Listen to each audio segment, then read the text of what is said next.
Lukas 1. Saya baca ayat 1 sampai 4, lalu ayat 5 sampai 25 kita baca bersama-sama. Theophilus yang mulia, banyak orang telah berusaha menyusun suatu berita tentang peristiwa-peristiwa yang telah terjadi di antara kita. Seperti yang disampaikan kepada kita oleh mereka yang dari semula adalah saksi mata dan pelayan firman. Karena itu setelah aku menyelidiki segala peristiwa itu dengan seksama dari asal mulanya, aku mengambil keputusan untuk membukukannya dengan teratur bagimu, supaya engkau dapat mengetahui bahwa segala sesuatu yang diajarkan kepadamu sungguh benar. Bersama-sama. Pada zaman Herodes, Raja Yudea, adalah seorang imam yang bernama Zakaria dari rombongan Abia. Istrinya juga berasal dari keturunan Harun, namanya Elisabet. Keduanya adalah benar di hadapan Allah dan hidup menurut segala perintah dan ketetapan Tuhan dengan tidak bercacat. Tetapi mereka tidak mempunyai anak, sebab Elisabet mandul dan keduanya telah lanjut umurnya. Pada suatu kali, waktu tiba giliran rombongannya, Zakaria melakukan tugas keimaman di hadapan Tuhan. Sebab ketika diundi, sebagaimana lazimnya untuk menentukan imam yang bertugas, dialah yang ditunjuk untuk masuk ke dalam bait suci dan membakar ukupan di situ. Sementara itu, seluruh umat berkumpul di luar dan sembayang. Waktu itu adalah waktu pembakaran ukupan. Maka tampaklah kepada Zakaria seorang malaikat Tuhan berdiri di sebelah kanan mezbah pembakaran ukupan. Melihat hal itu, terkejutlah dan menjadi takut. Tetapi malaikat itu berkata kepadanya, "Jangan takut, hai Zakaria, sebab doamu telah dikabulkan dan Elisabet istrimu akan melahirkan seorang anak laki-laki bagimu dan haruslah engkau menamai dia Yohanes. Kau akan bersukacita dan bergembira. Bahkan banyak orang akan bersukacita atas kelahirannya itu. Sebab ia akan besar di hadapan Tuhan dan ia tidak akan minum anggur atau minuman keras. Dan ia akan penuh dengan Roh Kudus mulai dari rahim ibunya. Ia akan membuat banyak orang Israel berbalik kepada Tuhan, Allah mereka. Dan ia akan berjalan mendahului Tuhan dalam roh dan kuasa Elia, untuk membuat hati bapa-bapa berbalik kepada anak-anaknya dan hati orang-orang berdurhaka kepada pikiran orang-orang benar, dan dengan demikian menyiapkan bagi Tuhan suatu umat yang layak baginya." Lalu kata Zakaria kepada malaikat itu, "Bagaimanakah aku tahu bahwa hal ini akan terjadi? Sebab aku sudah tua dan istriku sudah lanjut umurnya." Jawab malaikat itu kepadanya, "Akulah Gabriel, melayani, dan aku telah diutus untuk berbicara dengan engkau dan untuk menyampaikan kabar baik ini kepadamu. Sesungguhnya engkau akan menjadi bisu dan tidak dapat berkata-kata sampai kepada hari di mana semuanya ini terjadi. Karena engkau tidak percaya akan perkataanku yang akan nyata kebenarannya pada waktunya." Sementara itu orang banyak menanti-nantikan Zakaria. Mereka menjadi heran bahwa ia begitu lama berada dalam bait suci. Ketika ia keluar, ia tidak dapat berkata-kata kepada mereka. Dan mengertilah mereka bahwa ia telah melihat suatu penglihatan di dalam bait suci. Lalu ia memberi isyarat kepada mereka, sebab ia tetap bisu. Ketika selesai jangka waktu tugas jabatannya, ia pulang ke rumah. Lama kemudian Elisabet istrinya mengandung, dan selama 5 bulan ia tidak menampakkan diri. Katanya, "Inilah suatu perbuatan Tuhan bagiku, dan sekarang ia berkenan menghapuskan aibku di depan orang." Silakan duduk. Pada waktu kita membaca Lukas, ada satu keunikan yang kita dapatkan dari Injil Lukas ini, yaitu berkaitan dengan cara Tuhan mewahyukan kebenaran firman-Nya. Kalau kita pikir berkaitan dengan istilah wahyu sendiri, apa yang kita pikirkan di dalam pikiran kita? Apakah kita melihat bahwa wahyu Tuhan itu adalah sesuatu yang seperti Tuhan mendiktekan kebenarannya kepada para penulis dari kitab suci? Misalnya ketika Tuhan ingin Lukas menuliskan Injil Lukas, maka Tuhan berkata, pertama tulis Theophilus yang mulia. Lalu yang kedua, banyak orang telah berusaha menyusun suatu berita tentang peristiwa-peristiwa yang telah terjadi di antara kita dan seterusnya. Lalu Lukas sebagai juru tulis kemudian menuliskan satu persatu kalimat yang Tuhan sampaikan kepada diri dia. Apakah seperti itu? Ataukah ada cara lain di mana ketika Tuhan memberikan wahyunya, maka Tuhan memberikan tulisan yang dalam bentuk tertulis sudah utuh dalam bentuk kitab atau buku, sehingga para nabi, para rasul kemudian menyimpannya, lalu kemudian menyalinnya, lalu kemudian menyebarkannya dan mengajarkannya kepada umat Allah. Apakah seperti itu? Atau ketika mereka jalan-jalan seperti dia sedang melakukan satu mungkin penggalian atau penelitian, maka mereka menemukan satu lempeng atau sesuatu rahasia kotak yang ternyata di dalamnya berisi dari wahyu Tuhan. Apakah seperti itu? Bapak Ibu Saudara yang kasih Tuhan, pada waktu kita membaca kitab suci, ternyata Alkitab menunjukkan Tuhan walaupun ada ayat yang dia turunkan secara langsung. Seperti dalam 10 perintah Tuhan Allah. Ada ayat yang dia minta ya, Nabi Tuhan menuliskannya seperti itu secara langsung.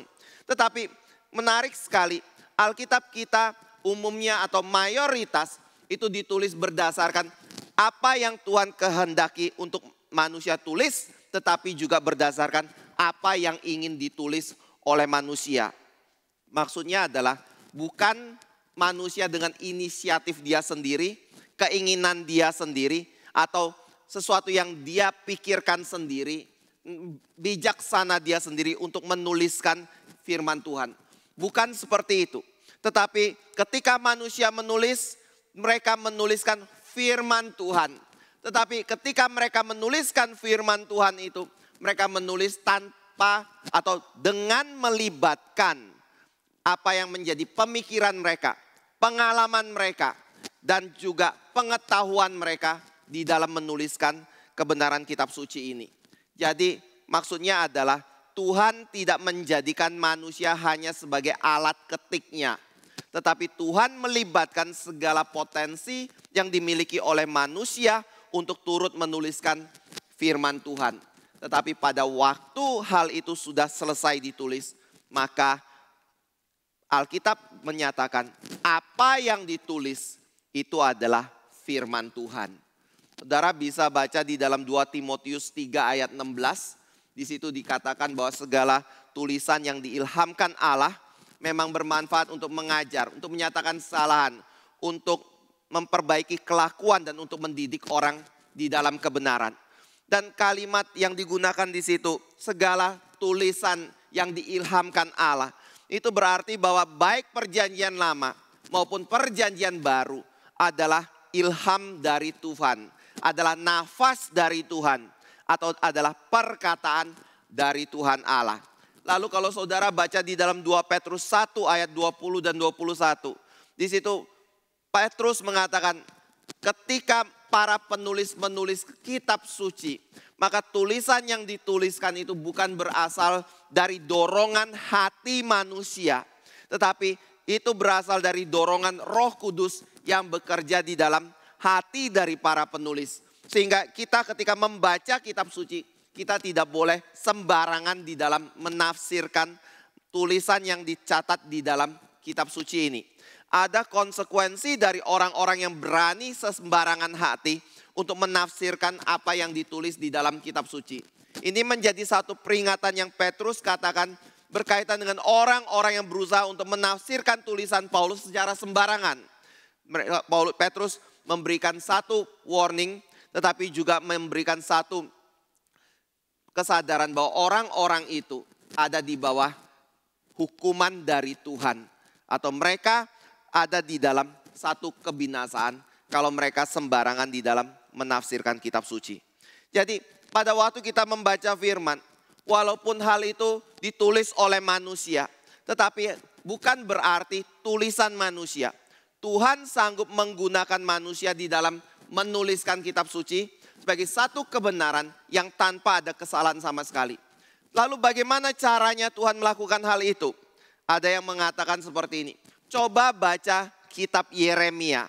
Di dalam kitab Yeremia di situ dikatakan pada waktu seorang nabi akan dipanggil oleh Tuhan untuk menyatakan firman Tuhan. Maka persiapan yang Tuhan lakukan kepada nabi ini bukan pada waktu dia sudah dewasa. Bukan pada waktu dia sudah bisa berbicara atau sudah matang usianya. Baru Tuhan panggil untuk diberikan satu tugas tertentu menuliskan kitab suci. Tetapi di dalam kitab Yeremia ada satu indikasi bahwa ketika seseorang ingin dipakai oleh Tuhan secara khusus untuk menjadi nabinya atau rasulnya seperti itu. Maka dia sudah dipersiapkan sejak dari dalam kandungan orang tuanya.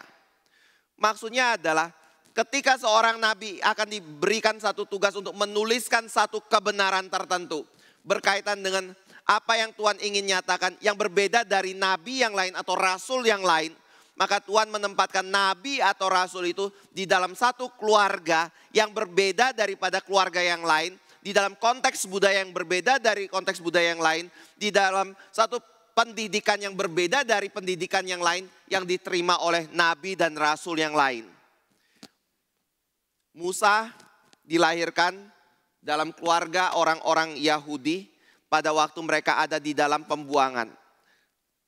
Yosua juga di dalam pembuangan mungkin. Yesaya di dalam keluarga dari orang-orang yang menjadi pembesar di dalam istana. Petrus di dalam keluarga para nelayan. Matius dalam keluarga yang akhirnya membawa dia menjadi seorang pemungut cukai. Ketika Tuhan mempersiapkan masing-masing, dia mempersiapkan orang itu mulai dari siapa yang menjadi keluarganya. Lahir di dalam lingkup yang seperti apa. Dibesarkan dalam pendidikan yang seperti apa. Dan seterusnya. Lalu ketika mereka sudah terbentuk seperti itu. Maka Tuhan memakai mereka juga untuk menuliskan apa yang menjadi kebenaran firman. Maka ketika saudara membaca kitab suci, saudara bisa mendapatkan satu kekayaan yang begitu limpah sekali dari para penulis Alkitab, dari berbagai perspektif yang mereka ingin kita lihat atau Tuhan ingin kita lihat di dalam firman-Nya. Mulai dari orang yang kecil sampai pejabat paling tinggi, ada perkataan kebenaran yang Tuhan sampaikan kepada diri kita. Ini adalah keluar biasaan dari cara Tuhan memberikan wahyunya kepada kita.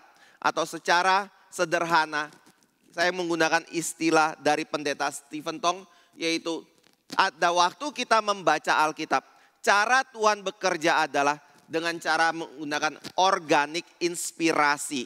Atau inspirasi yang melibatkan bukan hanya Allah saja, tetapi juga manusia. Allah bekerja 100%, manusia juga bekerja 100% ketika menuliskan kebenaran dari kitab suci ini. Sehingga itu yang membuat kita ketika membaca kitab suci ada begitu limpah kekayaan perspektif, latar belakang, sudut pandang yang kita gunakan untuk melihat dari kebenaran firman Tuhan. Nah, pada waktu kita membaca Injil Lukas, Lukas juga adalah seorang yang ketika menulis kitab suci, dia bukan hanya mendapatkan secara langsung dari Tuhan yang dinyatakan kepada dirinya untuk didikte. Tetapi Lukas mendapatkan kebenaran itu melalui cara apa? Dia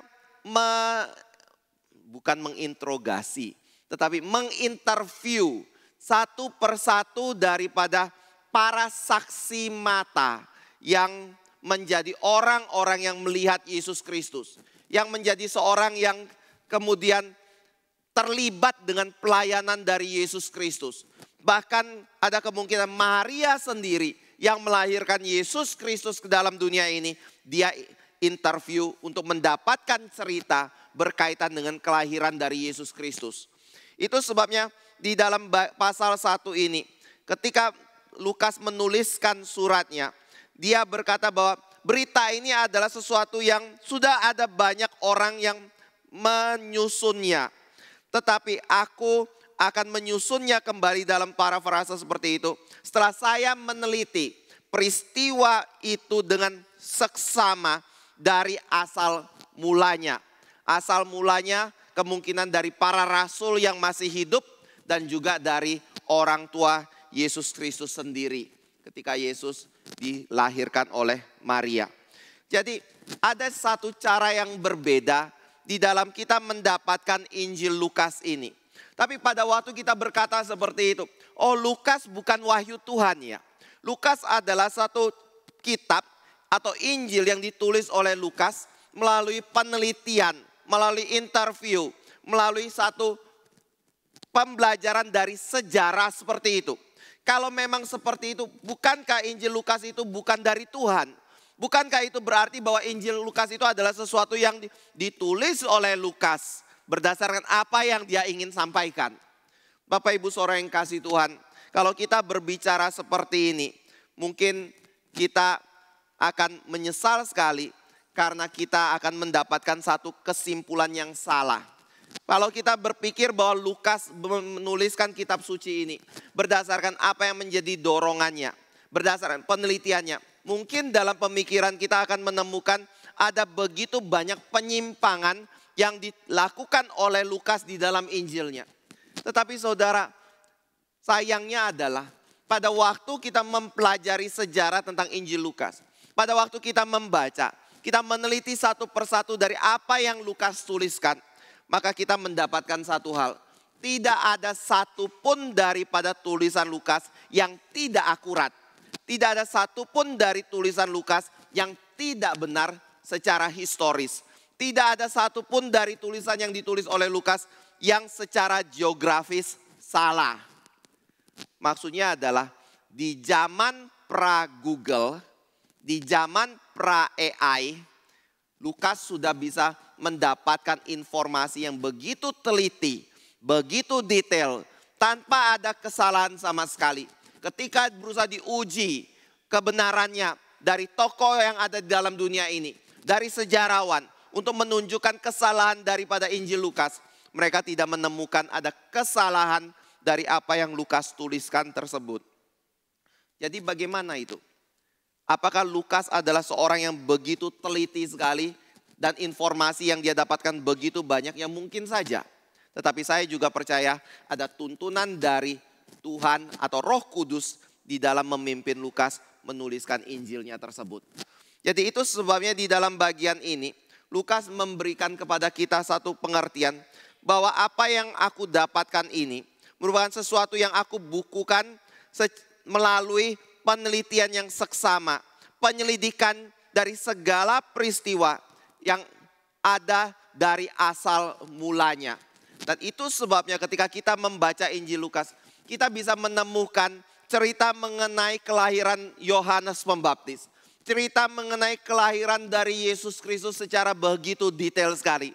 Karena Lukas meneliti sampai sejauh itu dan dia membuktikan kebenaran daripada tulisan yang dia tulis atau cerita yang dia dengar yang beredar pada waktu itu. Maksudnya secara sederhana, apa yang Lukas tuliskan secara sejarah bisa dibuktikan kebenarannya. Apa yang Lukas tuliskan itu bukan satu dongeng atau mitologi yang dipikirkan oleh Lukas lalu kemudian dia tulis. Tetapi semuanya dia tulis berdasarkan kebenaran yang dia dapat dari para saksi mata. Orang-orang yang mengalami sendiri peristiwa kelahiran Yesus. Orang-orang yang mengalami sendiri hidup bersama dengan Yesus Kristus. Orang yang benar-benar melihat dengan mata kepala sendiri dan meraba dengan indranya bahwa Yesus Kristus mati dan bangkit dari kematian. Itu semua dibuktikan oleh mereka dan itu semua yang dicatat oleh Lukas dan dibagikan kepada diri kita pada hari ini. Nah, hari ini kita akan melihat secara lebih detail berkaitan dengan peristiwa kelahiran dari Yohanes Pembaptis. Dan ketika kita membaca bagian ini, Alkitab memberitahu kita Yohanes Pembaptis ternyata lahir dari dua keadaan yang ada pada waktu itu. Pertama adalah pada zaman Herodes. Yang kedua adalah dari keluarga Zakaria dan Elisabet. Apa yang menjadi signifikansi dari dua nama ini atau tiga nama ini yang dicantumkan pada bagian ini? Yang itu mau menyatakan satu sisi pada zaman Herodes itu mau menunjukkan kepada kondisi waktu yang ada pada waktu itu. Yaitu pada kapan? Pada waktu Herodes yang agung memerintah di dalam dunia ini. Jadi melalui petunjuk waktu itu kita bisa tahu kira-kira kapan Yesus Kristus lahir di dalam dunia ini. Tetapi ada aspek kedua yang kita bisa dapatkan juga dari peristiwa zaman Herodes ini. Atau pada waktu Herodes yang agung menjadi raja wilayah Yudea pada waktu itu. Yaitu mau memberi petunjuk kepada kita mengenai keadaan pada zaman itu seperti apa. Saudara, kalau kita baca di dalam kitab suci, kita bisa menemukan ada sesuatu catatan yang sedikit berbeda dari apa yang dicatat di dalam sejarah. Atau yang kita temukan di dalam sejarah. Maksudnya apa? Apakah maksudnya kitab suci memberikan kepada kita satu riwayat cerita yang berbeda, yang bertolak belakang dari sejarah? Bukan seperti itu. Tetapi kitab suci memberikan ada satu catatan yang lebih detail, lebih teliti, lebih jujur dibandingkan dengan catatan sejarah. Berkaitan dengan siapa Herodes yang sesungguhnya. Kalau kita bicara siapa Herodes yang sesungguhnya, maka dunia akan memberitahu kita dia adalah orang yang agung, orang yang hebat. Dari mana? Dari apa yang dia capai semasa hidupnya. Kemarin pada waktu sekolah minggu merayakan Natal, ada drama berkaitan dengan Raja Herodes. Lalu di situ ada dicuplikan video-video atau foto-foto mengenai pencapaian yang Herodes lakukan semasa dia hidup. Yaitu apa? Pertama, dia bangun bait Allah yang begitu besar. Yang baru selesai 4 tahun sebelum tahun 70. Tetapi tahun 70 kemudian dihancurkan oleh Raja Jenderal Titus. Karena mereka melawan Tuhan atau umat Allah melawan Tuhan. Tapi selama berpuluh-puluh tahun Herodes menggunakan waktu hidupnya untuk membangun bait Allah. Tujuannya untuk apa? Mengambil hati dari bangsa Yahudi. Selama pemerintahan sebelum dari Herodes ada raja-raja yang lain. Tetapi raja-raja yang lain itu tidak bisa mempertahankan keamanan daripada wilayah Yudea. Di mana orang Yahudi tinggal. Tetapi Raja Herodes berbeda. Dia bisa bertahan sebagai raja dari hidup sampai mati tanpa ada pemberontakan yang signifikan. Atau bahkan bisa katakan tanpa ada pemberontakan terhadap kekuasaannya. Caranya bagaimana? Salah satunya adalah dengan membangun bait Allah bagi orang-orang Yahudi tersebut. Saudara, apakah ini sesuatu yang penting? Saya bisa katakan ini sangat penting sekali. Karena di dalam pemikiran dari orang-orang Yahudi yang berhak duduk di atas tahta, yang memerintah orang Yahudi, bahkan memerintah dunia, itu bukan Herodes. Tetapi dia haruslah keturunan dari Raja Daud yang duduk di atas tahta pemerintahan itu. Lalu Herodes ini siapa? Dia adalah orang Edom. Dia adalah keturunan dari Esau. Jadi kalau kita bicara mengenai leluhur, mungkin kita bisa katakan dia adalah keturunan dari orang yang selalu memiliki perselisihan dan permusuhan dengan orang-orang Yahudi. Jadi dia saat ini memerintah orang-orang Yahudi. Apakah orang Yahudi akan tunduk begitu saja? Saya yakin tidak. Orang Yahudi pasti punya alasan yang kuat untuk menurunkan Herodes dari tahtanya. Tetapi sejarah mencatat dia tidak bisa diturunkan. Dia tetap berkuasa sampai dia mati. Apa sebab? Dia adalah orang yang secara politik luar biasa pandai sekali. Karena dia bisa mengambil hati dari orang Yahudi. Dia bisa mempertahankan kedudukannya sehingga tidak terjadi sesuatu yang mengusik. Selain daripada hal itu, dia juga adalah orang yang selain membangun bait Allah, pandai di dalam politik. Dia membangun benteng Masada. Satu kota yang ada di atas gunung. Satu tempat yang begitu tinggi, yang sulit dicapai oleh orang. Kita harus naik ke atas gunung melalui satu jalur. tetapi Herodes bisa membangun satu kota di atas gunung tersebut. Masih banyak pencapaian yang lain. Jadi kalau kita mau baca dari riwayat sejarah, siapa Herodes? Pasti mereka akan mengatakan Herodes adalah orang yang sangat hebat sekali. Itu sebabnya dia dijuluki Herodes yang agung. Karena dia memang secara pencapaian orang yang agung. Tetapi Bapak Ibu Saudara yang kasih Tuhan, kitab suci mengajak kita melihat perspektif yang berbeda. Selain dia adalah orang yang agung, Alkitab juga mau menunjukkan dia adalah orang yang sangat jahat sekali. Orang yang secara moral rusak. Orang yang tidak memiliki sekuritas di dalam dirinya. Orang yang iri. Orang yang ketakutan ketika melihat ada orang lain yang akan menjadi ancaman di dalam hidup dia. Dan pada waktu dia melihat orang itu bisa menjadi ancaman dalam hidup dia, maka dia tidak segan-segan untuk membunuh orang itu. Walaupun orang itu memiliki relasi saudara dan keluarga dengan diri dia sendiri. Istrinya pernah dibunuh. Ada yang dibunuh. Anak-anaknya ada yang dibunuh. Karena dianggap sebagai satu ancaman. Dan peristiwa mengenai kelahiran Yesus Kristus juga. Itu mau menunjukkan bahwa ada kekejaman dari diri Herodes. Yaitu ketika dia mengetahui ada pesaing yang lahir dalam dunia ini. Seorang anak yang disebut raja atas segala raja. Maka dia tidak segan-segan untuk membunuh semua anak yang berusia 2 tahun ke bawah. Karena dia tidak bisa menemukan di mana Yesus Kristus berada. Dan orang Majus pergi meninggalkan dan tidak kembali kepada diri dia. Karena diperingatkan oleh malaikat. Bapak Ibu Saudara yang kasih Tuhan. Ini yang saya maksudkan, apa yang ada di dalam catatan sejarah. Berbeda dengan apa yang ada di dalam catatan Injil. Sejarah ketika melihat kepada Herodes yang agung. Mungkin tidak mencatat dia adalah orang yang begitu kejam sekali. Mungkin ada yang mencatat, tapi pasti tidak akan dimasukkan ke dalam headline. Tetapi kenapa kitab suci mencatat itu dan memasukkan ke dalam berita headline di dalam Alkitab? Karena kitab suci melihat dari perspektif yang berbeda daripada orang dunia melihat. Atau Tuhan melihat secara berbeda dari manusia melihat. Manusia melihat apa yang menjadi keagungan. Tapi Tuhan melihat apa yang menjadi kejahatan yang ada di dalam hidup manusia. Dan apa yang ada di dalam hati manusia. Dan Tuhan membongkar itu semua.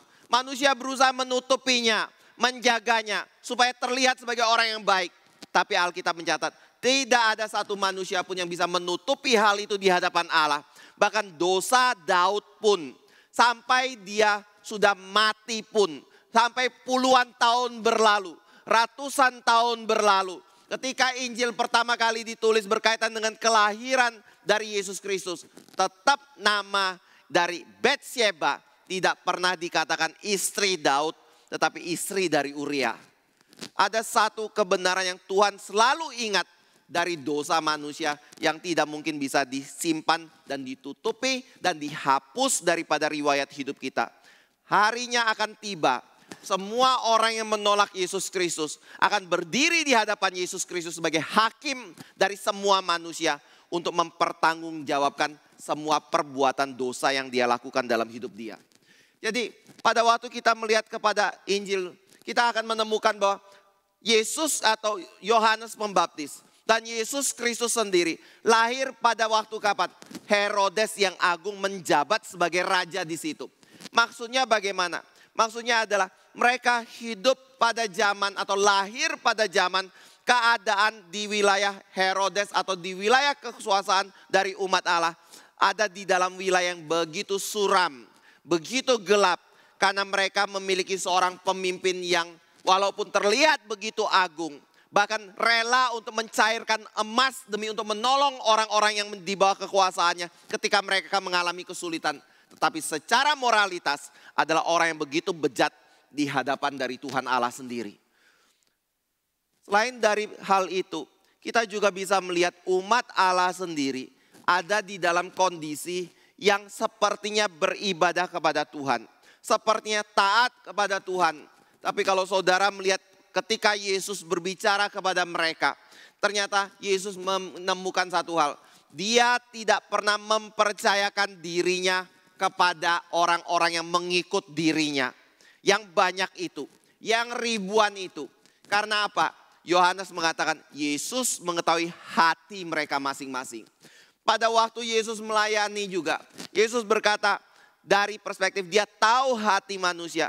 Dia mengatakan bangsa ini menyembah Tuhan, menyembah aku dengan mulutnya, tetapi tidak dengan hatinya. Karena hatinya jauh dari Tuhan. Jadi ada konteks di mana Herodes penguasa adalah penguasa yang bejat. Ada konteks di mana ketika umat Allah beribadah kepada Tuhan, sepertinya sungguh-sungguh datang kepada Tuhan di bait Allah, tetapi sebenarnya mereka jauh dari Tuhan Allah sendiri. Dan ada aspek kedua, yaitu dari keluarga Zakaria dan Elisabeth juga. Pada waktu kita membaca bagian ini, siapa mereka? Orang yang lahir dari kelompok Abia. Abia ini signifikansinya di mana? Yaitu dia adalah salah satu cucu daripada Harun.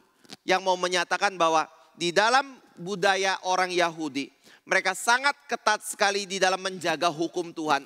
Yaitu hanya keturunan Harun saja yang boleh melayani Tuhan di dalam bait Allah. Dan Zakaria ataupun Elisabeth adalah sama-sama keturunan dari imam. Itu sebabnya mereka adalah orang yang dikatakan orang yang benar.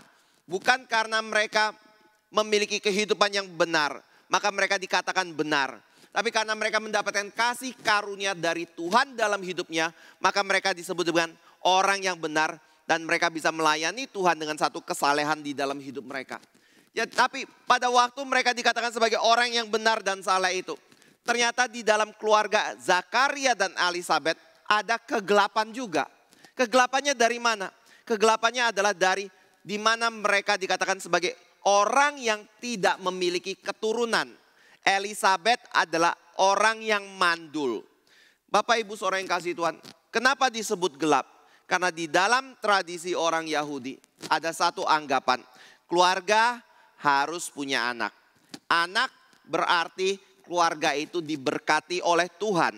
Kalau keluarga itu tidak memiliki anak, berarti dia adalah orang yang dihukum oleh Tuhan Allah. Tetapi demi untuk menyatakan kalau keluarga ini bukan keluarga yang dihukum oleh Tuhan Allah, maka Alkitab mencatat mereka adalah keluarga yang benar. Keluarga yang benar di hadapan Allah. Keluarga yang hidup menurut segala perintah dan ketetapan Tuhan dan tidak bercacat. Tetapi walaupun mereka benar, walaupun mereka taat kepada Tuhan, tetap ada kegelapan, yaitu mereka tidak dikaruniakan anak di dalam kehidupan mereka. Nah Bapak Ibu saudara yang kasih Tuhan, pada waktu hal ini dicatat, tujuannya untuk mau mengatakan apa? Mau mengatakan bahwa dikala orang-orang Yahudi melihat bahwa mereka ada di dalam kondisi yang tidak memiliki pengharapan. Di dalam kondisi hidup mereka ada di dalam kegelapan. Dan bahkan di dalam kondisi di mana sepertinya Tuhan tidak bekerja sama sekali. Kenapa saya katakan begitu? Karena ini adalah masa di mana Israel hidup selama 400 tahun tanpa seorang nabi pun di tengah-tengah mereka. Ini masa transisi dari perjanjian lama, kitab Maleakhi, menuju kepada peristiwa Yohanes Pembaptis dilahirkan. Dan masa itu adalah 400 tahun. Dan selama masa itu Tuhan tidak pernah mengutus satu nabi pun datang kepada Israel untuk berbicara firman Tuhan kepada mereka. Artinya ini adalah masa intertestamental, masa antara perjanjian dengan perjanjian, perjanjian lama dengan perjanjian baru, di mana masa itu juga disebut sebagai masa yang ada di dalam kegelapan. Tapi pada waktu hal itu terjadi, ketika umat Allah berdoa kepada Tuhan, Tuhan, kapan Mesias datang? Tuhan, bagaimana keluargaku tidak memiliki anak seperti itu? Tuhan, bagaimana nasib daripada orang Israel pada waktu itu? Seolah-olah Tuhan tidak menjawab sama sekali. Seolah-olah Tuhan tidak bekerja sama sekali. Seolah-olah Tuhan membiarkan mereka doa bertepuk sebelah tangan. Bapak Ibu saudara yang kasih Tuhan, pertanyaannya adalah Tuhan bekerja tidak? Tuhan bekerja tidak dalam kondisi seperti ini? Kalimat pertama dari peristiwa kelahiran Yohanes Pembaptis itu mau menunjukkan Tuhan bekerja. Dikala Herodes penguasa yang jahat itu memerintah. Dikala Zakaria dan Elisabet tidak memiliki anak. Walaupun mereka adalah orang yang benar. Dikala umat Allah tidak memiliki seorang nabi sama sekali. Tuhan tetap bekerja. Dari mana kita tahu? Yaitu pertama adalah dari nama Zakaria dan Elisabet sendiri. Bapak Ibu Saudara yang kasih Tuhan, ketika Alkitab memberikan nama itu memiliki satu signifikansi untuk mau menyatakan bagaimana Tuhan sedang menyertai, bagaimana Tuhan bekerja, bagaimana sifat dan karakter Tuhan sendiri. Nah, pada waktu kita melihat kepada nama Zakaria, apa yang dimaksud dengan Zakaria sendiri? Artinya adalah Tuhan mengingat. Apa yang dimaksud dengan istilah Elisabet?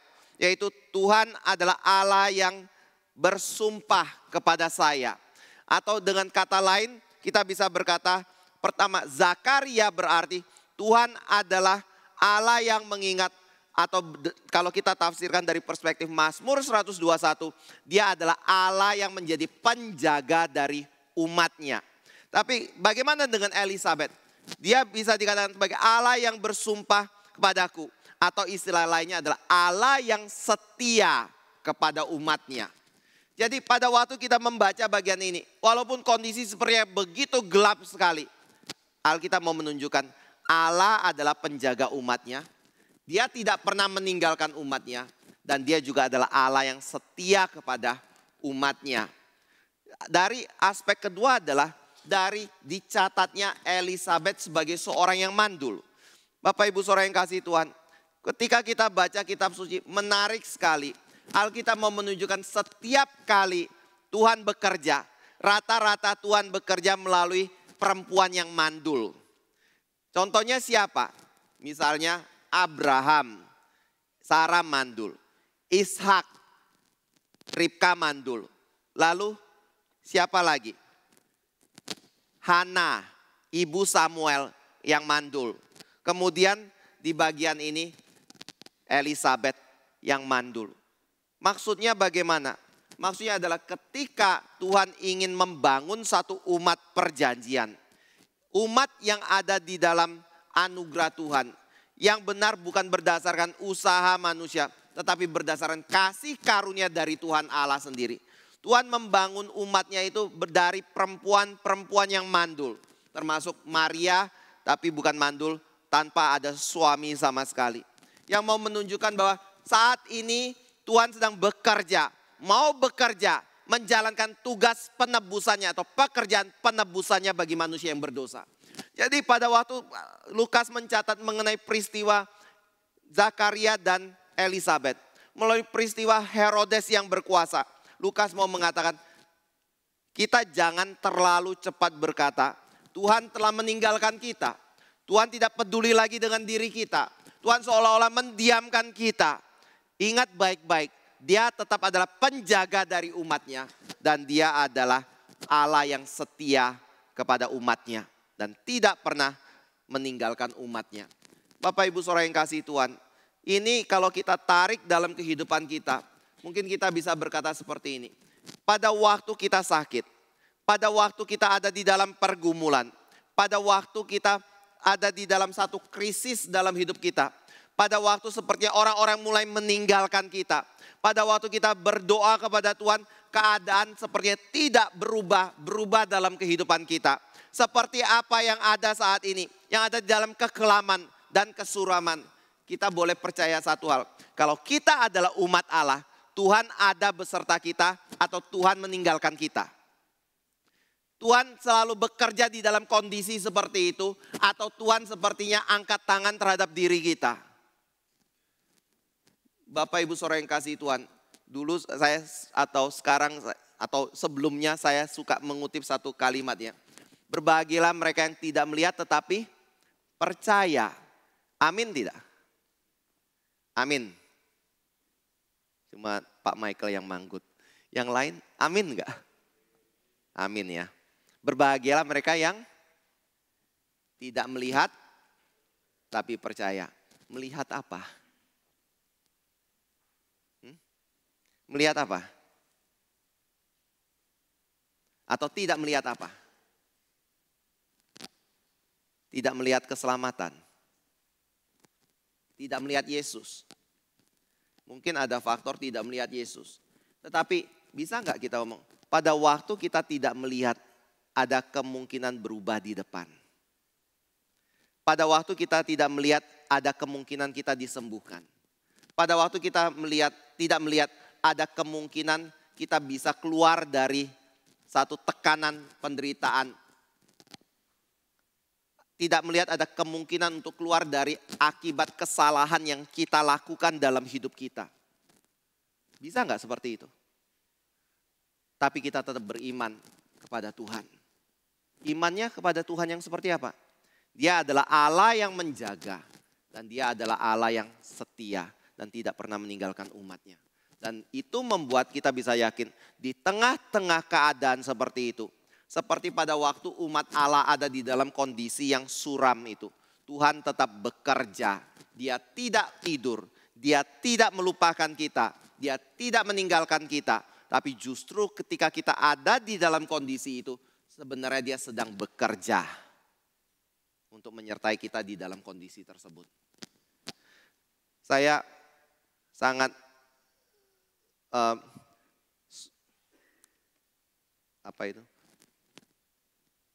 saya nggak ketemu kalimatnya ya. Ya bersyukurlah ya. Ketika melihat ada satu gambaran, mungkin Bapak Ibu pernah lihat kan, dulu terkenal sekali ya. Gambaran orang berjalan, jejak kaki orang. Pertama ada 4 jejak kaki di situ. 2 pasang kaki. Tapi kemudian tinggal 1 pasang jejak kaki yang berjalan. 2 pasang itu, 1 menggambarkan jejak kaki Yesus. 1 menggambarkan jejak kaki dari kita. Lalu ketika keadaan sulit, yang terlihat hanya ada 1 jejak kaki saja yang di situ. Lalu manusia itu mengira itu adalah jejak kaki dia. Dia mulai mengkomplain kepada Tuhan. Tuhan, kemana engkau? Pada waktu aku ada di dalam penderitaan dan kesulitan seperti ini. Kenapa engkau pergi meninggalkan diriku? Loh, Tuhan tanya, kau tahu? Yaitu jejak kakinya cuma ada 1 pasang. Jejak kaki siapa itu? Kan jejak kaki saya yang melewati itu. Tuhan, kemana engkau? Tuhan ngomong, itu bukan jejak kakimu. Itu jejak kakiku. Loh, saya di mana? Saya sedang dipanggul oleh Tuhan. Atau ditopang oleh Tuhan di dalam melewati itu. Saya kira itu adalah satu gambaran yang indah ya. Tuhan bekerja bukan hanya di dalam kondisi yang baik. Tetapi Tuhan bekerja juga di dalam kondisi yang gelap. Di dalam kondisi yang suram. Di dalam kondisi yang kita melihat bahwa tidak ada kemungkinan baik di dalam kehidupan kita. Yang kedua adalah selain dari Tuhan bekerja di dalam kondisi yang gelap, tetapi Tuhan juga bekerja dengan cara yang tidak terduga di dalam kehidupan kita. Saya yakin kita mengerti hal ini karena kita selalu berkata bahwa jalan Tuhan berbeda dengan jalan kita. Pertimbangan Tuhan di atas daripada pertimbangan kita. Tapi buktinya apa? Nah, di sini firman Tuhan memberikan kita bukti yang jelas sekali, yaitu melalui kondisi dari Zakaria dan Elisabet. Siapa mereka? Ya para imam yang melayani di dalam bait Allah, keturunan dari Harun. Tetapi siapa mereka? Mereka adalah perempuan atau keluarga yang tidak memiliki anak. Lalu bagaimana potensi mereka untuk memiliki anak? Jawabannya enggak ada. Bapak Ibu Saudara yang kasih Tuhan, ini dikatakan dengan satu kalimat, mereka adalah orang yang sudah lanjut umurnya. Maksudnya adalah mereka adalah orang yang tidak mungkin lagi memiliki anak dalam kehidupan mereka. Secara medis, secara logika manusia. Karena mereka atau khususnya Elisabet itu sudah mengalami menopause. Ada yang menafsirkan berapa usia Elisabet pada waktu itu. Kalau dikatakan lanjut umurnya. Ada yang mengatakan mungkin 60 tahun ke atas. Tapi ada yang mengatakan mungkin 80 tahun yang ke atas. Yang mana yang benar? Saya kira nggak terlalu penting. Tapi yang penting adalah saat itu Elisabet sudah tua dan dia sudah lanjut usia dan dia tidak lagi memiliki kemungkinan untuk memiliki anak. Dan di dalam kondisi seperti ini, apa yang digumulkan oleh Zakaria dan Elisabet? Ada yang mengatakan walaupun mereka sudah tua, walaupun mereka sudah tidak lagi memiliki kemungkinan punya anak, tapi mereka tetap berdoa minta kuasa Tuhan memberikan anak dalam kehidupan mereka. Tahu dari mana? Misalnya kalau Bapak Ibu baca di dalam ayat yang ke-13. Di situ dikatakan, tetapi malaikat itu berkata kepadanya, jangan takut hai Zakaria. Sebab doamu telah dikabulkan dan Elisabet istrimu akan melahirkan seorang anak laki-laki bagimu dan haruslah engkau menamai dia Yohanes. Saudara, ada yang mengatakan ini loh buktinya. Walaupun Zakaria dan Elisabet sudah tua, walaupun mereka adalah orang yang sudah tidak mungkin lagi memiliki seorang anak, tapi dalam iman mereka tetap meminta kepada Tuhan memiliki seorang anak dan akhirnya didengar oleh Tuhan. Bapak Ibu Saudara yang kasih Tuhan, saya pribadi ketika membandingkan pembahas komentari berkaitan dengan ini, saya berkesimpulan dan lebih condong kepada kesimpulan kayaknya Zakaria dan Elisabet tidak mendoakan lagi deh punya anak. Lalu dari bahasanya asli sendiri itu mau menunjukkan malaikat Tuhan sedang berbicara mengenai dua hal yang terpisah. Apa yang didoakan oleh Zakaria yang membuat Tuhan berkata, atau malaikat Tuhan Gabriel berkata, doamu sudah didengarkan oleh Tuhan. Yaitu berkaitan dengan yang Simeon doakan di dalam pembahasan kita beberapa minggu yang lalu. Yaitu berkaitan dengan apa? Berkaitan dengan keselamatan bagi Israel. Berkaitan dengan kedatangan dari Mesias. Bapak Ibu boleh buka dari Lukas pasal 2 ayat yang ke 25. Adalah di Yerusalem seorang bernama Simeon. Ia seorang yang benar dan saleh yang menantikan penghiburan bagi Israel. Lalu di dalam ayat yang ke-30. Sebab mataku telah melihat keselamatan yang daripadamu. Jadi kelihatannya di dalam doa yang dinaikkan oleh orang Israel, dinaikkan oleh para imam, yaitu berkaitan dengan kondisi dari Israel, keselamatan bagi Israel, kebebasan daripada penjajah yang ada, kehadiran dari Mesias yang akan memerintah mereka. Itu yang menjadi pokok doa mereka. Lalu yang kedua apa? Ya nggak ada yang kedua. Nggak ada yang berkaitan dengan kelahiran dari anak ini. Tapi bisa nggak Zakaria dan Elisabet tetap mendoakan keberadaan anak mereka? Ya bisa saja. Tapi kalau dia sudah berpuluh-puluh tahun sampai tua nggak diberikan anak. Mungkin mereka akan berkata seperti Naomi berkata. Jangan panggil aku Naomi lagi. Panggil aku Mara. Karena apa? Nggak ada pengharapan lagi. Anak nggak punya, kemungkinan melahirkan anak untuk menikah dengan Ruth juga nggak mungkin lagi. Dan itu menjadi satu realita sebenarnya. Jadi itu sebabnya saya bicara, kemungkinan doa Zakaria adalah berkaitan dengan janji Tuhan berkenaan dengan Mesias. Mengenai anak bagaimana? Dulu mungkin berpuluh-puluh tahun mereka berdoa. Tapi mungkin juga mereka tidak mendoakan lagi. Tetapi Bapak Ibu Saudara yang kasih Tuhan, pada waktu dia sudah tidak mendoakan lagi, Tuhan bekerja tidak? Tuhan juga tetap bekerja. Bekerja dengan cara apa? Yang tidak disangka atau diduga oleh diri kita. Dengan cara mendatangkan keselamatan melalui Elisabet yang tidak mungkin memiliki anak. Itu yang tadi saya katakan. Pada waktu kita bicara, Tuhan bekerja dengan cara apa? Yang di luar dari pemikiran kita. Buktinya apa? Elisabet. Saudara, kitab suci kita begitu jelas sekali ya. Kalau saudara ingin tahu dan mengenal kuasa Tuhan, kebenaran Tuhan, caranya bagaimana? Baca Alkitab, teliti hidup persatu persatu dari tokoh Alkitab. Lalu dari tokoh itu pelajari, bukan hanya hidupnya, tapi pelajari Allah yang mereka percaya itu adalah Allah yang seperti apa. Dan sini dikatakan bahwa dia adalah Allah yang bisa bekerja dengan cara yang tidak terduga di dalam pikiran manusia. Karena dikala mereka sudah tidak ada lagi pengharapan itu, Disitulah Tuhan tetap menyatakan kalau Tuhan tidak pernah meninggalkan dan Tuhan turut bekerja.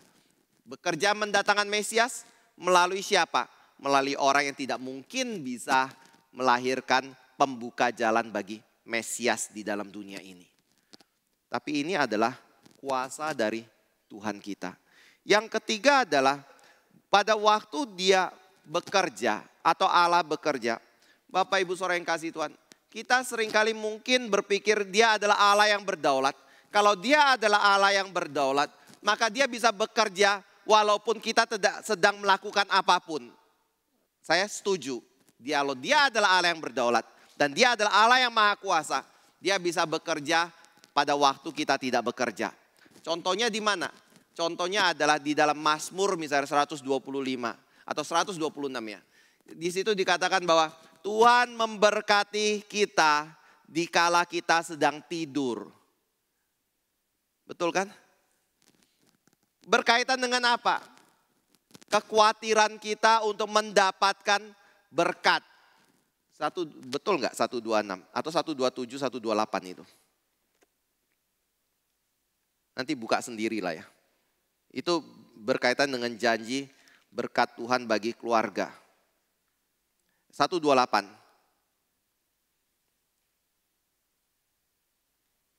Dan 127. 127 ayat yang kedua. Di situ berbicara Tuhan memberikan berkat kepada kita yang dicintainya pada waktu kita tidur. Jadi Tuhan punya kuasa dalam hal ini untuk kehidupan kita. Tetapi Bapak Ibu Saudara yang kasih Tuhan, kalau kita ingin dipakai oleh Tuhan di dalam pekerjaan keselamatan yang Tuhan kerjakan dalam dunia ini, ada satu prinsip yang kita tidak boleh abaikan juga, yaitu Tuhan bekerja dikala kita bekerja. Tuhan tidak bekerja dikala kita tidak bekerja. Dan ini kita bisa lihat pada waktu Zakaria bekerja, di saat itulah Tuhan kemudian mengutus malaikatnya Gabriel untuk berbicara kepada Zakaria kalau dia akan memiliki seorang anak yang disebut dengan Yohanes Pembaptis untuk melayani Tuhan dan membuka jalan bagi Tuhan. Dan ini adalah satu penggenapan dari apa yang Tuhan katakan melalui nabinya Malayaki di dalam Malayaki pasal yang keempat, ayat yang terakhir. Nanti akan ada Mesias yang datang, pasal 3 juga ya. Dan ketika Mesias itu datang, sebelumnya ada pendahulu dari Mesias itu. Dan siapa pendahulu itu? Dia yang berkata bahwa luruskanlah jalan bagi Tuhan. Dan pada waktu dia berbicara seperti itu, di belakangnya ada Mesias. Lalu Mesias itu siapa? Yaitu Tuhan sendiri yang tiba-tiba ada di tengah-tengah dari umatnya.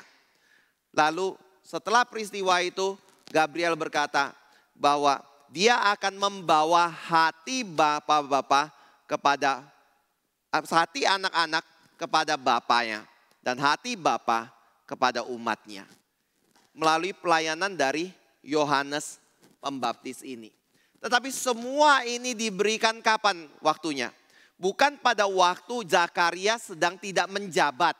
Tetapi pada waktu Zakaria sedang mendapatkan kesempatan untuk menjabat sebagai seorang imam besar yang melayani di dalam bait Allah.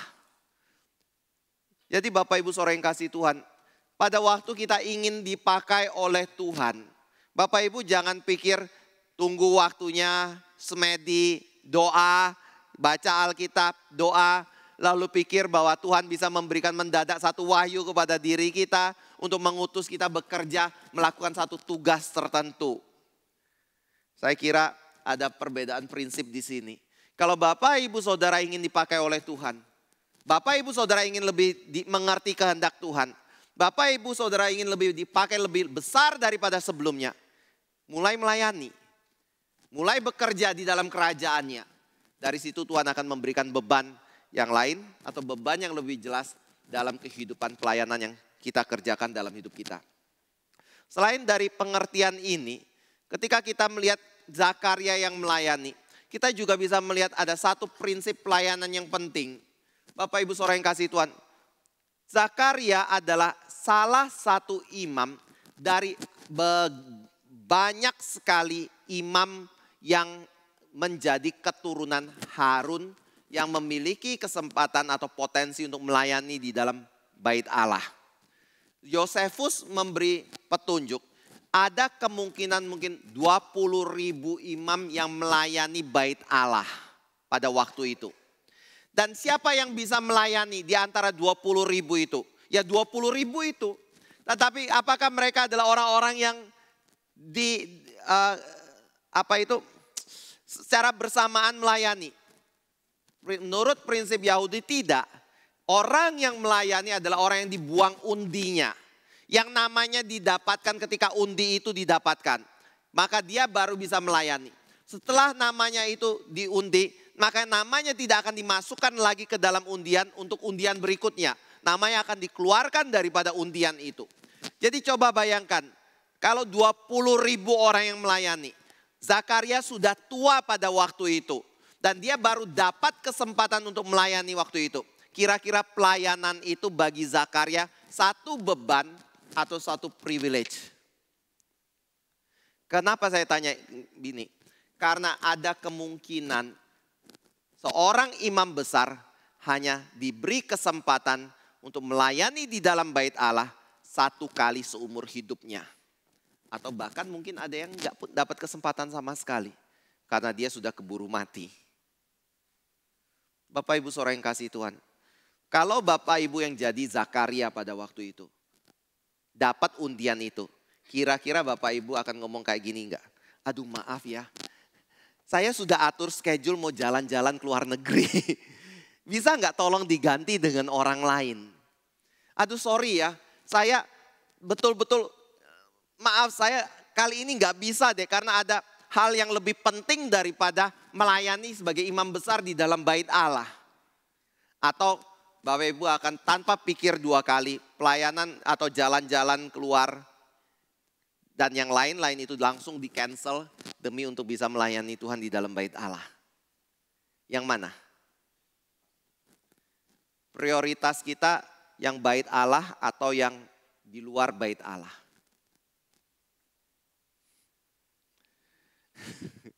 Jawab dong. Yang mana? Bait Allah atau di luar bait Allah? Gak berani ya. Kalau kita adalah imam besar itu. Kalau saya sendiri dalam posisi itu.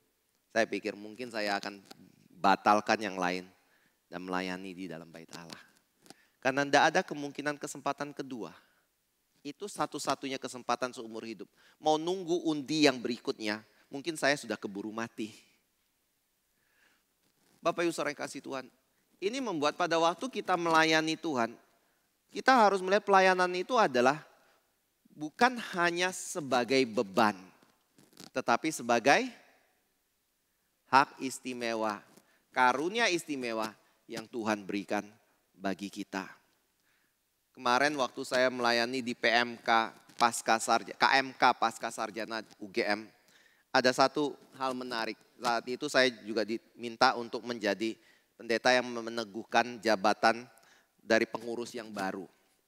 Lalu setelah peneguhan selesai ada sharing daripada pengurus yang lama. Dia kepada pengurus yang baru. Dia berkata kayak gini, pelayanan di KMK itu bukan satu pelayanan yang mudah. Ini adalah pelayanan yang berat. Tapi ya kita tetap harus kerjakan pelayanan ini. Walaupun itu adalah sesuatu yang berat. Apalagi di tengah-tengah kita kuliah pasca sarjana dengan tugas yang ada dan segala macam seperti itu. Jadi dia ajak mereka lihat dari sisi tanggung jawab. Tapi setelah itu ada satu utusan dari BEM-nya universitas. Kebetulan dia adalah orang Kristen juga. Dia dikasih kesempatan untuk bicara. Lalu dia ngomong kayak gini.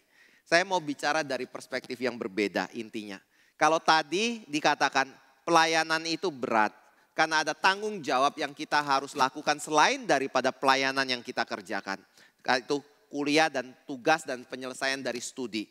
Tapi saya mau katakan pelayanan itu juga adalah anugerah yang Tuhan berikan bagi kita.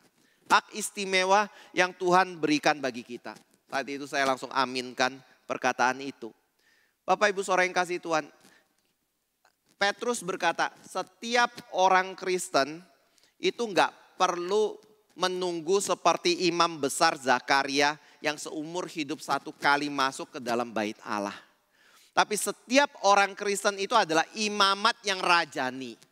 Imamat yang raja adalah kita adalah imam-imam Tuhan yang melayani raja kita atau Tuhan kita di mana? Dalam kehidupan kita, dalam gereja Tuhan. Tanpa perlu menunggu satu kali seumur hidup kita untuk masuk ke dalam bait Allah. Tapi mungkin hal ini akan membuat kita merasa bahwa pelayanan itu sesuatu yang gampang. Sesuatu yang biasa, sesuatu yang umum. Sesuatu yang sebenarnya tidak perlu terlalu diperjuangkan. Kadang-kadang saya sedih sekali ketika dengar orang-orang yang mengatur jadwal pelayanan seperti itu.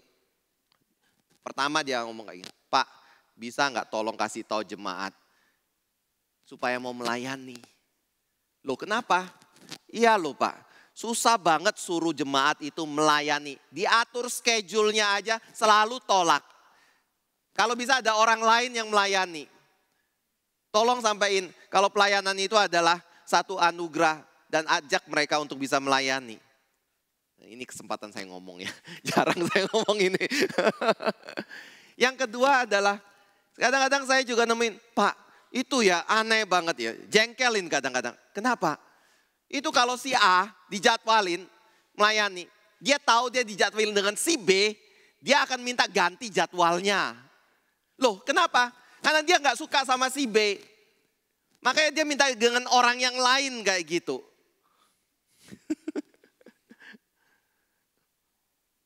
Bapak Ibu saudara yang kasih Tuhan. Kita melayani siapa sih? Tuhan atau orang? Orang sih ya. Ya ada di depan kita ya orang. Tapi Tuhan menggunakan orang yang kita layani untuk melayani siapa? Melayani Tuhan, bukan melayani orang. Lalu yang kedua adalah, Tuhan meminta kita melayani Tuhan atau melayani diri? Siapa yang kita layani, Tuhan atau diri? Tuhan ya. Makanya Tuhan kasih orang-orang yang saudara nggak setuju untuk layani supaya kita ngerti kita melayani Tuhan atau melayani diri.